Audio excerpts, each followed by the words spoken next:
mercachuling, parents forming pods, and many families panicking to find school alternatives that are safe and educational have led to a rapidly growing opportunity for teachers to fill learning and caregiving gaps that public and private schools cannot cover. Because most students are beginning the year a semester behind, parents are more eager than ever to employ someone to work with their children one-on-one or in a small group to give them an advantage in catching up. No matter the reasoning, many educators are taking advantage of the opportunity to either supplement their pay through tutoring or, if they are unable to return to the classroom, do more toward replacing the salary they'll be losing this year. There are some significant things new tutors need to do to make their experiences a bit smoother and more productive. While you can use most of these ideas whether you choose to tutor in person or online, for the sake of clarity, this particular article is being written primarily from the perspective of an in-person tutor unless otherwise stated. Business plans. Before you actually begin tutoring, there are quite a few decisions you need to make that may require some research.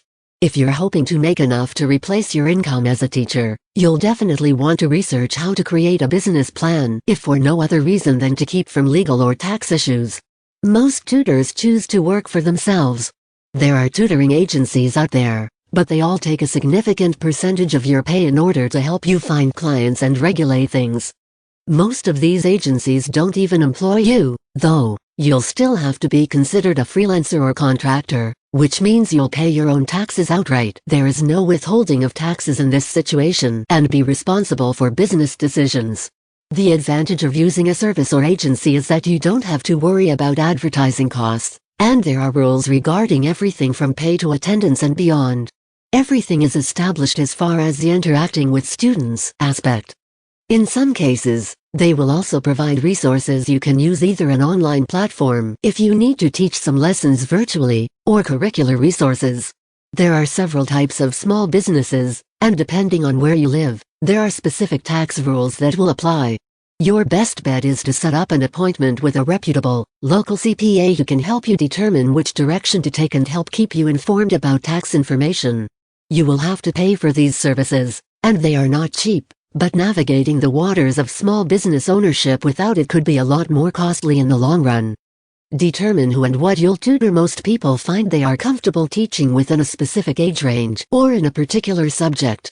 If you're just tutoring students who are struggling with on-level curriculum, or who are hoping to get ahead or possibly catch up to where they would be if they had been in class last spring, it may be fine to offer your services for just these particular ages and subjects. Many people who are looking for viable options, though, may be the families of students who are the most challenged or very far behind. In this case, it may make more sense for you to teach older students who are on level with the material you feel most comfortable using. Still others are looking for tutors who will basically take over all the educational responsibilities of the children in their family, or to oversee the online education of children while they are at work. While the more care-centered focused jobs require less preparation and actual teaching, you'll want to check education, homeschooling, and childcare laws in your area to assure you are operating within the required guidelines. Determine when you'll tutor. Your first instinct may be to find a job and let your clients or students' families determine what schedule works for them, but you need to decide what schedule works best for you and your family first. In typical tutoring situations, tutors end up working evenings and weekends. Because of the pandemic, tutoring situations are much different now. You may be working with students during the day.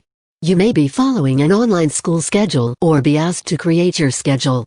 You don't have to determine your hours and refuse to ever change them, but thinking through what you'd really like to do with your time is very helpful when deciding exactly what types of jobs you'd like to take.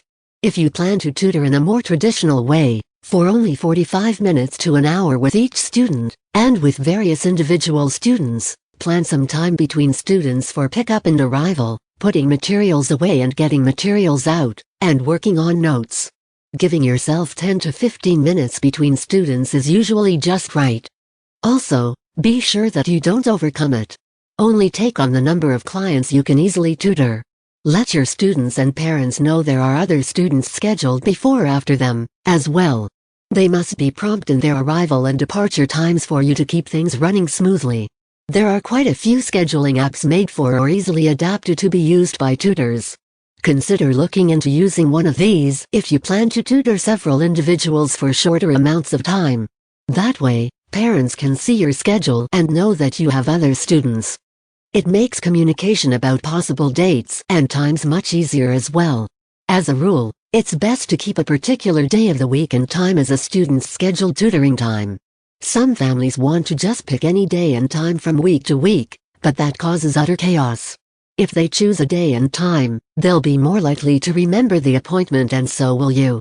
Otherwise, it just feels like all you're doing is scheduling with that parent. Of course, if you're taking over the education responsibilities for one family, or even sharing responsibilities of several families, your time will likely be organized much differently. Some of these tutors are even helping one family in the morning, one in the afternoon, and another in the evening several times each week. Up next. In our next article, we'll talk about specific guidelines you'll want to create and share with interested parents before tutoring begins.